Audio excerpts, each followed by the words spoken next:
Hey, hi everyone. How are you? So we have Andy Rosingal. Hello. Hola, Andy. Are you Chilean? Okay, so yeah, now we're live. We wanted to thank you guys for joining us in this informative webinar and to welcome you to the TSF 6 cohort. Congratulations to all of you. You all know the selection process is not easy since many very good startups applied to the program, so congrats. We're very happy to see that many of you are also Chilean. Chileans are a very important part of the program, and you might be feeling that at the moment the steps are only meant for foreigners, which they are, but it's just because they have to issue their visas before they come to Chile. But that doesn't mean that you guys are all important for us, and you'll be a very important part of the experience for everybody else. So the idea of this webinar is to go through some very general questions about visa, about life in Chile when you come here, and also about the expenses you guys can start making from now. And the way we're gonna handle this is for you guys to ask us questions through the chat, the live chat right there in the YouTube window. So I wanted to start asking a question to you guys. Can you hear us? Can you see us? Can you hear us? Only Andy has said hi. We know that 7 of you are watching right now, so if you could just give us a positive reaction, then it would be great. Just to like to know that this is working properly.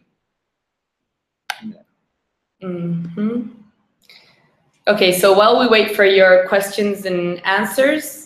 Oh, hey, there we go. Yes, thank you. Yeah, hey, Dora. So before you guys start asking us questions, we just wanted to introduce ourselves. My name is Paula Ene.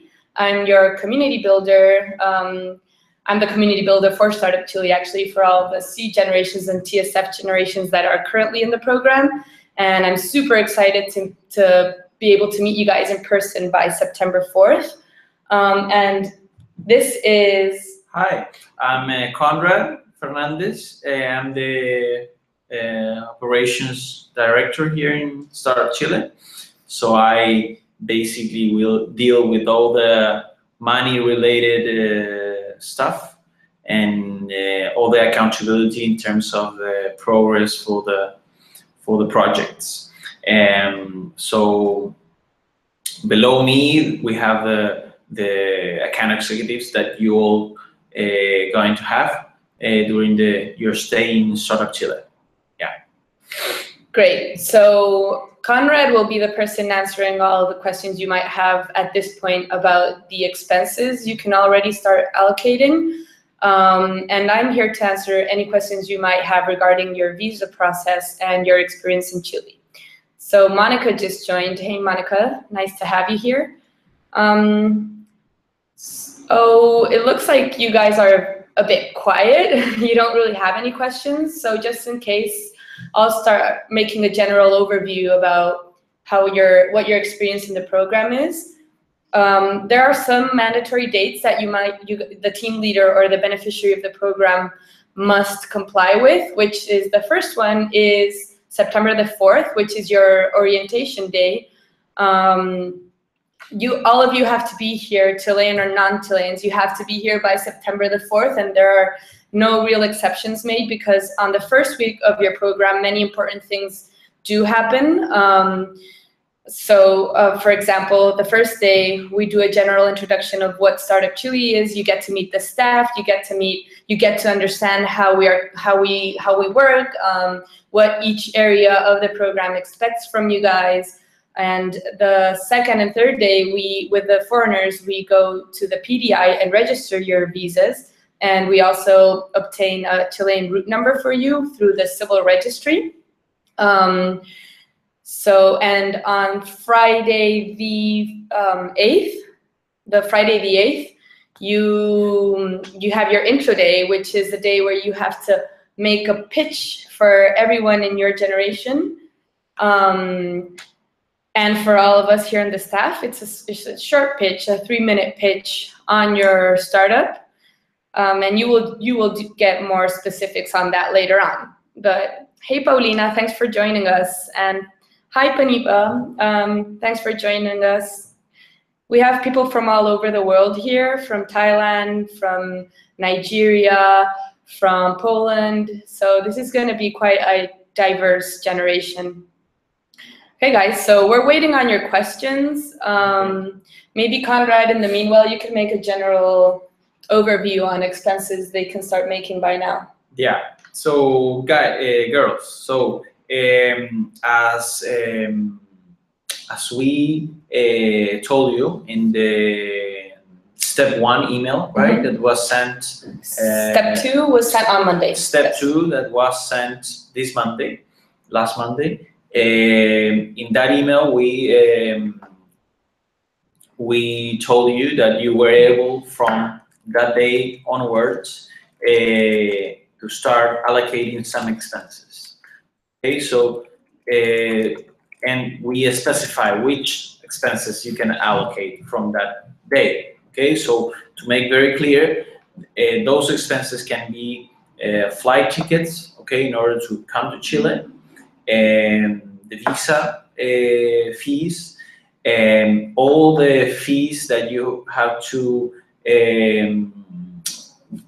take into consideration for the visa itself.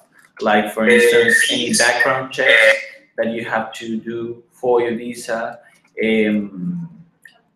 from the police or whatever, or medical checks, and any other cost related, for instance, if the embassy that you have to go to get the visa is not in your same city, then you can also allocate expenses for the travel expenses in order to get to the embassy for the visa process. Okay, so those are the three main expenses, and also we recommend, okay, to allocate expenses to travel insurance. Okay, so when you get here for at least a few months, you have a travel insurance that can cover any expenses if something else happens. Okay, we hope nothing happens, but sometimes shit happens, you know. So you should get a travel insurance for a few weeks or a few months. Okay, it's not mandatory, but we strongly recommend to have a travel insurance. Okay, right now we have a few questions from Monica. So I'm going to read them out loud. Yeah. Okay. So Monica says, I am aware that the team can consist of maximum 2 people, but we have a third person that recently joined and which we will bring on our own cost. Question is there a way Startup Chile could support a visa for a third visa, or shall I stay is my significant other in the visa invitation? You can apply for visas for your employees, so there's no problem. There was a form sent out on step 2. So if you already filled the form with only 2 people, then please refill it right now with a third person, so we can apply for the visa for the 3 of you. So, but you must do that today, because we've already started with the visa process, and it is a tricky process that it varies how easy or hard it is to get it according to which consulate you're applying in. So no problem, Monica. Your third person is welcome as long as you fill in the form today. Also, question number 2 from Monica. Our flight takes 35 through 40 hours. Do we have any specific budget for the flight? Where are you traveling from? Yeah. You're very far away, right? Okay, no, there's no specific budget, but we just cover expenses for economic tickets. Okay, so no first class or business. Okay, or no private jets for you. Okay, it doesn't matter how much it is, but yeah, 3 transfers, so a lot. So no, there's no budget, but we just cover for economy class. Yeah. Perfect. So, Monica, you're not the only one that is not from Chile that hasn't filled their visa forms. So I wanted to ask you guys to please do that ASAP. It is very important for us to start issuing your visas as of now, because one thing is having the ministry look over them and approving them, and another thing is for you to be able to stamp them on your consulate and be here mandatorily by September 4th. If the visa process takes longer than it should have because you've not applied for the visa on time, then that's your responsibility. So in order for us to not have any problems with that, please fill in the form today. Okay, so we have another question. Monica says, we only travel diamond class. We have another question. I don't know what your name is because you have a nickname on your YouTube, but Clabinolati. Should we make those expenses, the ones that are already authorized, with our own money and then be reimbursed? Well, it's not like you're going to get reimbursed like that, because next week you're going to have when is the next webinar? It's on, well, the webinar is on. It's like 2 weeks. Yeah. So in around 2 weeks, you're going to get the initial contact with your account executives, and they're going to explain in a much more detailed way about all the legal and expenses, things that you have to take care of. Okay, because basically there are two ways. I don't want to go into much detail about it right now because you don't need right now, but you can choose between a reimbursement contract or an advance payment contract. Okay, if you choose the reimbursement, then well, you just make financial meetings. You'll set financial meetings to reimburse what you have spent until that time. And if you go through the advance payment, then we'll pay you in advance, okay, for some part of the money, and then we'll pay you for the second part of the money, okay? But you'll get much more information about this in around 2 to 3 weeks, okay? Mm-hmm. So around 2 to 3 weeks before you get here, you'll get the full information about this, okay? So just wait a bit for that. And obviously all the expenses that you have to take care of before you arrive, before you sign the contracts, those will be reimbursed if you go through the reimbursement process, or you'll get reimbursed if we pay you in advance, okay? But it doesn't matter, okay? Either way, you'll get the money. So that's another question about the embassy. Yeah. Okay, yeah. So Panipa is asking, she heard from the embassy that it might take 2 to 3 weeks to process the visa. When can we expect the invitation letter to come in? Okay, so we have a certain amount of visa requests we can make a day. So that's why we asked you guys to fill in the form quickly. And that way we can start requesting immediately. As soon as the Ministry of Foreign Affairs approves the visa from Chile, then we send you the invitation letter, and then you can apply through the SAC form online, which was in the checklist that was sent out on step 2 to your consulate for the visa. So you will be in time. Don't worry. Just expect your invitation letter. It will come as soon as possible. And also for Chileans, the invitation letter is for all of you. It's not only for visa process. It's the invitation letter that states that you've been invited to the Startup Chile program. So you can expect your invitation letter next week at some time, but you will receive it. Also, Dora wants to know if one of her teammates will come later, then if we can help them with the visa. Yes, we can, but we help you guys get your visa quickly, and then once you get here, you can also we help assist you guys in going to the PDI and the civil registry and make that process a lot easier for you. But that's a one-time thing for each cohort, and everyone that comes after that, team members and employees, we can help you with visa, but they will be more on their own. They'll have to go to the PDI on their own. They'll have to go to the civil registry on their own. Of course, they can count on our support and information, but that's the way it goes. Okay, so Randao is asking, when can we expect our invitation letters? As soon as the Ministry of Foreign Affairs approves your visas, which might be from here to 2 more weeks, but you'll be in time, don't worry. Paulina, for those of us who are here in Chile, where can we start allocating the grant, or basically start working on our projects? Is it after the pitch day?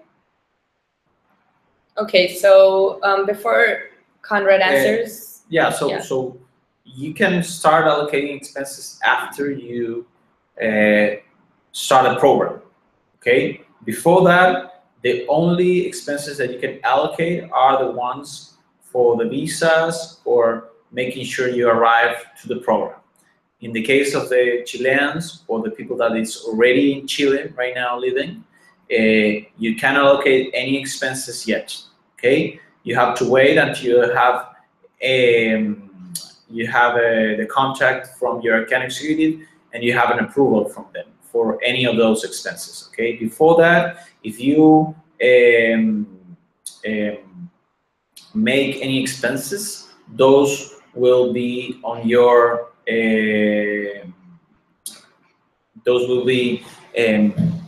subjected to approval from us. Okay, so we can reject those expenses if you don't tell us in advance. Okay, so that's why we recommend to do no expenses before you start the program and you have the formal approval from your account executive. Okay, because we have to understand which are going to be your milestones, your goals, and then what's the budget that you're going to take care of. Okay, so you have to wait until the start of the program. Great. Also, I wanted to add that step 3 will be sent out to you guys on Monday, the 7th of August. In that step, you will be introduced to your account executive. So any further questions you guys might have, you can start speaking with them and asking them the questions. For now, just remember that the expenses you can make are associated to visa processes and getting here in Chile. So Monica is assuming the money in advance would be transferred to Chilean bank account. Is that correct? Right. It's going to be transferred to my account. No, sorry, that's a joke. Not my account. Yeah, it's going to be the money that the program is going to transfer is going to be transferred to a Chilean bank account owned by the beneficiary. Who's the beneficiary? The team leader who applied in the application form. Okay, so that's the person that we are going to very quickly try to open a bank account for them the first week. Okay, so we can transfer the money very quickly as soon as possible. Okay, so the money, yes, goes to a Chilean bank account owned by the beneficiary or team leader. Okay, perfect. That's why the team leader cannot be changed. Okay, or the beneficiary. Okay, because the legal person who applied with the project. Okay. On that note, Conrad, some people have been wondering if for all the mandatory activities, they could send their team leader, be it because they have difficulties coming here because they're freelancing or working on something else. So we just wanted to be very clear that in the terms and conditions of the program, we asked for you guys to be exclusively dedicated to your project while you are in TSF 6. So that means any other activities outside of your project, we ask that doesn't happen, but if you do have any, then it's not an excuse to not attend the mandatory activities. And yeah, and your team members are always welcome to participate in our activities, but they are not the team leaders, so their assistance does not count as yours. Yeah, the attendance must be the one of the team leader. That's the only person that has a legal responsibility with the program, okay, after they sign the contract. Mm-hmm. Okay, that's why the beneficiary is the one who has to be responsible about the attendance to any of the activities and to the all the follow-up and the accountability in the technical and financial terms. Yeah. Perfect. So Andy Rossingel wants to know, does the invitation letter come by email or mail? It comes by email, luckily for all of us. So expect it through the admissions mail, reaching out to you to the mail that you've subscribed to. Also, one more important thing is, so when you applied to the program, you indicated one mail. So the admissions team is communicating to you guys through that mail. Please check your mail, please check your spam mail. If you do not receive information, or if you say that you're actually using another mail, then we can't really do anything about it. So you don't misimport information. Check the mail that you applied with through the platform, and check your spam mail as well. Okay, so Clarissa wants to know about the human resources costs. I would like to understand better how the value of the entrepreneurial salary will be defined, since me and my partner will depend on it to live in Chile. And we still are undergrad students. Well, Clarissa, if you have that question, it's because you haven't read the terms and conditions. Mm-hmm. So please read the terms and conditions, because there you have specific details about the salaries for the founders or for employees. Okay, and any further information you'll get it through your account executive in 2 to 3 more weeks. Okay, so you can wait on that. But about the salaries for entrepreneurs, there's a cap, and that cap is defined in terms and conditions. Okay, if you cannot find it there, then just send an email to Paula, and we will help you. Okay, but please look into the terms and conditions. Yes. And about you being undergrad students. There's no problem with that, okay? But that's not an excuse for not being and not participating in the activities of the program, okay? That's basically it, okay? Yes. Okay, so Monica wants to know how many startups applied and how many were accepted to the program. So we got around 200 applications, and we selected 28. Yes, fortunate. So it's around 12% acceptance rate. Yeah, congratulations for that. Yeah. Okay, so Constanza has a question. Are there activities that are mandatory? Do you have a schedule with the schedule of program activities? Yes, there are actually many activities that are mandatory. They are financial activities, they are part of the acceleration program activities, and some community activities as well. The schedule for the program, there will be a calendar overview sent to you on step 3, which goes out Monday, the 7th of August. So you can expect those dates by then, a very general overview of the program, and then a more detailed calendar will be sent out on step 5, which is August the 28th. But for now, the important thing, which we already mentioned, is that if you guys apply to the TSF program, is because you really believe in your startup, and because we also do. So we do expect for you guys to be very hands-on and be very dedicated to your project. So we do expect you to participate in these activities. Dora, could you explain section 9, co-financing of the terms and conditions? Participants must contribute at least the remaining 10% in cash during the project execution.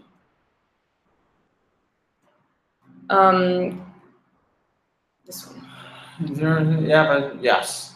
Well, that's basically what says. We are going to provide with 90% of the investment, which is 10 million pesos, Chilean pesos.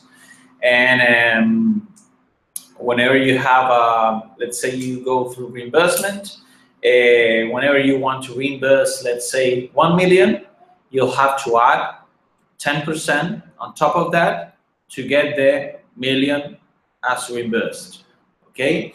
And in the case of the advance payment, when, let's say we pay you half, so 5 million Chilean pesos, when you show us the accountability and the financial documents for those expenses, for that payment, you have to show 5 million plus another 10% that you have invested into the project. That's basically what it means. Okay. Thank you, Dora, for your question. Clarissa wants to know, do we need to bring any extra documents to Chile to open the Chilean bank account? No, all the documents you need are your visa. Well, you'll have them here, your passport, the visa and your passport, and other documents that you won't need to bring from your country. So don't worry about that. So also, Monica is wondering, in case there are more team members, 3, the costs of commute, flight, etc. are reimbursed for 2 people? Well, first of all, commuting costs are not allowed, okay? The only costs for transportation that are allowed, it's travels between different cities, okay? But not inside the same city, okay? You'll have to take care of those costs inside your own salaries, okay? And flights are and travel expenses are allowed for the people who is on the team in the application. So only the team leader and the team member, okay? Any other employees or team members will have to take care of their own travel expenses, okay? Outside the project, okay? Yes. Great. So you guys seem to not have that many questions anymore, so we're gonna start wrapping up with the questions that are left. Please make sure to make the last questions you have already. So going on to Clarissa, my doubt is about the value because the terms and conditions say about a ceiling, but we will wait until the next step. Thanks. Okay. Thank you, Clarissa, for adding a bit more on that question. Monica, she meant by commute the costs to the embassy, which you had mentioned before. Yeah. Well, if the embassy is in a different city than where the one that you live, then those expenses to that different city are allowed. But let's say you live in Warsaw and the embassy is in Warsaw, then there will be no travel expenses because it's in the same city. Okay, that's what I mean. Also, some people were asking about buying hardware at this point, allocating expenses such as laptops, for example. Could you explain a bit on how that works, if it is something that you can allocate or not? No, there's something. No, it's not there. It's just an email that admissions receives. Like if they can actually buy laptops right now and then be reimbursed for that expense. No, that sworn statement, which is on terms and conditions, you'll sign it when you sign the contract.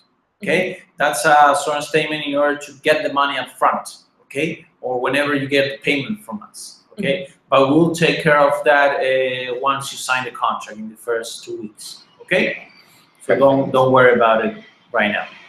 Perfect. On the terms and condition documents, there is a sworn statement. By when do we need to send it through? Yeah, I think it's the same question. Yeah. So I wanted to go through how life in Chile is. Chile is located in South America, and many people think that, I don't know, it's just maybe a general idea that South America is cheap, but Chile, and I'm very sad to say it's not. Chile is an expensive country, and Santiago is an expensive city. So it's very important for you guys to bring enough money in order to be able to maintain yourselves here before you receive your grant. Okay, so how much would you suggest for them to bring in order for that to happen beforehand? Well, taking into consideration that we'll take, you'll get the money around the 1st to the 2nd week of October, okay? Because it takes around 4 weeks from us, okay, for us, always depending on you doing what you have to do on the times and the time frames that you have to do it, like signing the contract, doing all the paperwork for the opening the bank account, taking care of any insurance that you have to take for the advance payment that you're going to understand later. So they're going to be around. I would project that you will need money for at least 1.5 months in order to pay rent, travel expenses, food. Okay, at least those three things. And how much is an apartment here in Santiago? It will depend, but it depends. But I would recommend to bring at least $2,000 per person. Okay, at least. So if you're 2 people, bring at least 4,000. Okay, or have $4,000 available in credit cards or any other sources, so you can pay for at least 2 months of rent. Okay, because you have to pay for the first month, and also you have to the first month in advance, and also you have to pay for the guarantee, right? Normally, when you get a lease for an apartment, you have to pay 2 months, okay, in that same day. So take that into consideration, and well, take at least 1,000 for food for these 2 people for these 2 months, okay? That I think is a minimum that you have to take care of. Yes. Okay? So the question about the laptops was made by Panipa. So she's wondering if that means she can only start expending after the program starts. If she can start spending how much, the laptop question. The laptop. Yes. For any expenses. Okay, so this is the question. Sorry. Yeah. Panipa. Yeah, you have to wait until you have confirmation from your account executive. So as we told you earlier, that you're going to get the contact and start talking with them in 2, maximum 3 weeks from now, and that's when you can ask them about any expenses, if it's a laptop or a service, an outsourcing service, whatever, and they'll let you know if it's approved or not.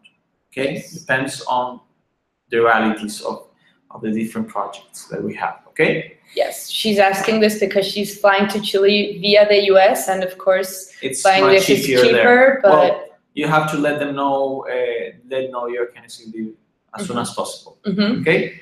Monica wants to know if there's someone on site that will give you a hand in hunting an apartment. So as an institution, we do not suggest any specific accommodations, and we do not have someone on site helping you with that. But there was a because we're government, we cannot tell you to go to a specific agency or specific agencies, okay? But we do have some support from the community. Yes. And well, Paula can explain. Yeah, so there was a handbook sent out on step 2 where you can find different resources that will help you rent an apartment. And you can also join the Facebook Startup Chile participants group, where you can ask the general community if they have any suggestions or any experience, or maybe some of the people that are already leaving the country have some apartment they might want rent to you. But formally, we do not recommend any accommodation. Melissa Castro, hello. About the terms and conditions, what do you mean by participants must contribute at least the remaining? Oh, but you already asked this question. Yeah. I'm not sure it was you, Melissa, but Conrad already explained this. Maybe you can review the question after the webinar ends. It will be recorded on YouTube. But basically, that's what it means. You have to invest 10% of the budget on top of what we're giving you guys to develop the startup. Okay, so if we're going to give you 10 million pesos, you'll have to invest a 10% on top of that. Okay, so that's going to be a figure of around 1.1 million pesos. Okay, that you're going to have to show us in expenses that you have to take care of during the project. Okay. Great. I wanted to add one specific thing on Monica's question. You will be introduced to a landing buddy in upcoming weeks, which is someone that has already participated in Startup Chile program, and they can help you out with more questions about experience in Chile. So we're almost done with our webinar. We're only minutes away from finishing, so we're gonna answer the questions that are already written down in the chat and then call it a wrap. So Andy, what are convenient and safe neighborhoods to live in close to the TSF office? Yes, the TSF office is located in a very good neighborhood in Santiago, so anywhere close to that is convenient. And you can go, so Providencia or Las Condes or even Santiago Centro it's okay to live in. But go through that with your landing buddy and you can do other research on your behalf. And you can also ask to the admissions mail and we'll be happy to provide you with more information on that topic. Panipa, the reason why we already answered your question. Monica, do you think it's very painful to find a flat for 4 months, and how much is the deposit? 1, 2, 3 months? Like TSF is a program that has lasted for this and people haven't had any issues, so don't worry about that. Clarissa, my partner's passport was valid for less than 18 months, so he provided a new one, but it may take until 30 days to be ready. Can it be a trouble for his visa process? Yes, it actually can. The way we can work this out is for him to apply to the visa with the passport that is valid for less than 18 months, and then once he travels into Chile, he must travel with both passports, correct? Yes. So don't worry about it. Have him apply with his passport that expires under 18 months, and then come to Chile with both passports in hand. Dora, is there a Facebook group or some social platform for us to connect with each other? Maybe some of us could also find apartments together. Yes, there is. It was also detailed in the handbook sent out this previous Monday. There's a Facebook group called Startup Chile Participants where you can join, and there also will be a Slack group made, but it will be made for all of you on Monday the 7th. So you can await that, but in the meantime, you can join the Facebook Participants group. Constanza, on September 4th, we should be in Santiago for the first activity. Yes, on Monday, September 4th, orientation day takes place at 9 a.m. at Corfo. So please be there. Assistance is mandatory. If you're not here, then it's a passive way of saying that you're not participating in the program. So please be here before Monday 4th. Don't arrive Monday 4th and expect to be at Corfo at 9 a.m. because that won't happen. Try to arrive a couple of days before so you're all settled in once the program officially starts. Panipa, if we plan to stay in Chile longer than 4 months, do we still have access to the office space? Yeah, you could also always apply to SEED as well. We can talk over that once your program finishes because it will depend on how your experience with the program was. Yeah. Okay, Lorenzo, got in late, but I want to know if you have to have all person of the team in the video pitch. Secondly, is the video pitch 90 seconds or 120 seconds? Okay, this is the last question we're gonna answer. It's a bit anticipated, I guess, but there is no video pitch. There is a live pitch that you have to make. It lasts 3 minutes. And it's 3 minutes and there's a timer. So if the timer goes off and you haven't finished your pitch, that's it. And you have to present that pitch through PDF. So be clear that no videos will be accepted. Yeah, thank you, Conrad. Okay, so thank you all for joining us. Conrad and I were very happy to meet you kind of in person, and we'll see each other again on the second webinar that takes place on Thursday, the 17th. And in the meanwhile, expect your invitation letter and any other questions you have, just forward them to the admissions mail. Okay? Bye, guys. Take care. Take care.